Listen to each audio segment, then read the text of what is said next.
अत्यंत महत्त्वाचा विषय. सध्याच्या धावपळीच्या युगात मायग्रेनचे पेशंट बरेच आपल्याला सापडत आहेत. WHO संशोधनानुसार मार्गदर्शनानुसार जवळपास 7 ते 10 पेशंटमध्ये जवळपास 1 ते 2 पेशंट आज मायग्रेनचे सापडत आहेत.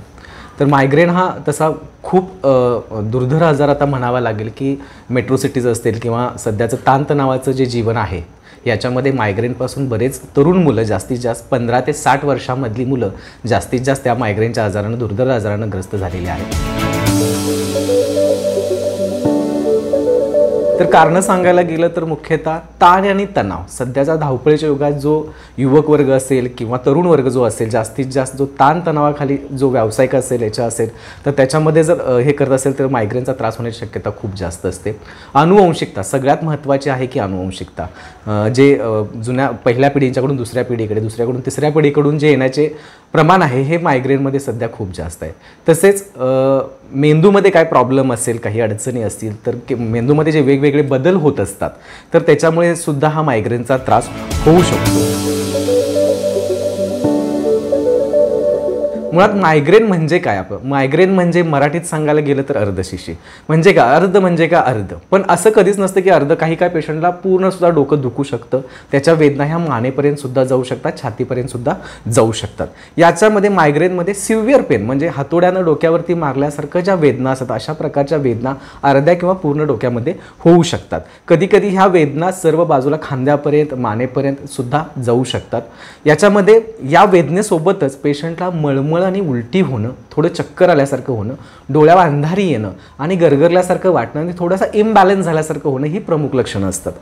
तर काही वेळी कसं असतं की ज्यावेळी वेदना व्हायला लागतात त्यावेळी पेशंटला कधीकधी उलट्या जास्त झाल्यासारख्या वाटायला लागतात आणि डोळ्यावरती अंधार किंवा ब्लर झाल्यासारखं किंवा मुंग्या आल्यासारखं वाटणं हे मायग्रेनचं मुख्यतः कारण आहे.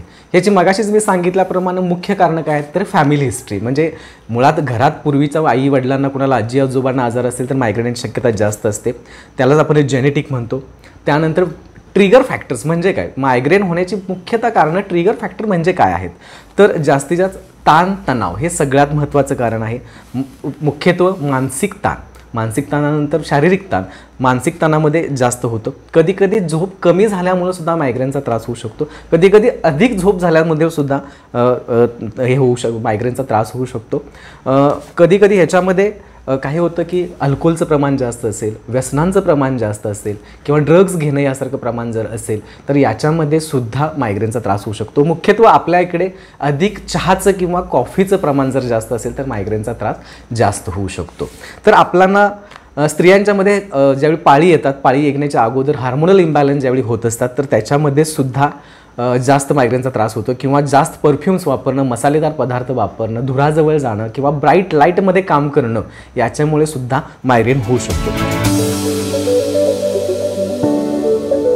याचे उपचार काय आहेत? सध्या बघायला गेलं तर मायग्रेनसाठी ॲलोपॅथिक ट्रीटमेंटमध्ये तसे उपचार फार कमी आहेत. सिम्टमॅटिक आहेत. म्हणजे काय? उदाहरणार्थ पेन किलर गोळ्या देणं वगैरे हे घेणे. पण हे लॉंग टर्म आपण किती घेऊ शकतो याच्यापेक्षा आपण त्याचा ट्रिगर फॅक्टर्स जे आहेत ते कंट्रोलमध्ये ठेवणं, नियंत्रणात ठेवणं हाच याच्यावरती खरा उपचार आहे. म्हणतात ना prevention is always better than cure. म्हणजे तुम्ही कुठल्याही आजाराची पूर्व काळजी घेतली तर आजारापासून तुमचं संरक्षण होऊ शकतं. तर याच्यामध्ये ट्रिगर्स फॅक्टर काय की वेळेवर झोप घेणं, ताणतणावापासून मुक्ती, त्यानंतर व्यसन जे आहेत, सिगारेट असेल, दारू असेल, कॉफी, अतिप्रमाणात चहा किंवा अति झोप, कमी झोप ह्या प्रमाणात जे आहे तुमचं लाईफस्टाईल मॉडिफिकेशन आहे तर ते तुम्ही कंट्रोलमध्ये ठेवलं, व्यवस्थित ठेवलं, संतुलित ठेवलं, आहार संतुलित वेळेवर घेतला तर बऱ्यापैकी ट्रिगर फॅक्टरपासून आपण मुक्तता करून अर्धशिशीपासून आपल्याला मुक्तता मिळू शकते. तर आयुर्वेदिक आणि होमिओपॅथिकमध्ये सुद्धा ह्याच्याबद्दल चांगले उपचार आहेत. जर पेशंटला आपण पूर्णतः अभ्यास केला तर जवळपास आयुर्वेदामध्ये आणि होमिओपॅथीमध्ये अर्धशिशीवरती आपण पूर्णतः उपचार करू शकतो.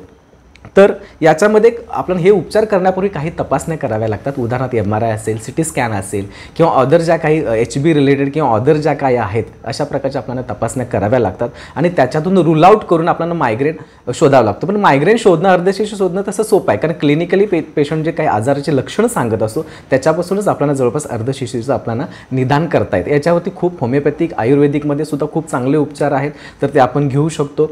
त्याबरोबरच योग साधना एक्सरसाइज यावेळी जर संतुलित तुम्ही व्यवस्थित आहार घेतलात, त्यानंतर व्यायाम रेग्युलर केलात, योगाचं जर जे योगासनं आहेत, प्राणायाम आहेत, हे जर तुम्ही केलात तर याच्यापासून आपल्याला चांगली मुक्तता होऊ शकतं.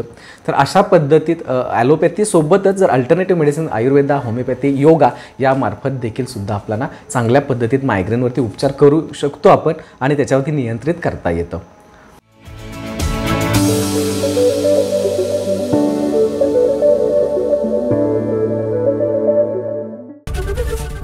एबीपी माझा, उघडा डोळे बघा नीट.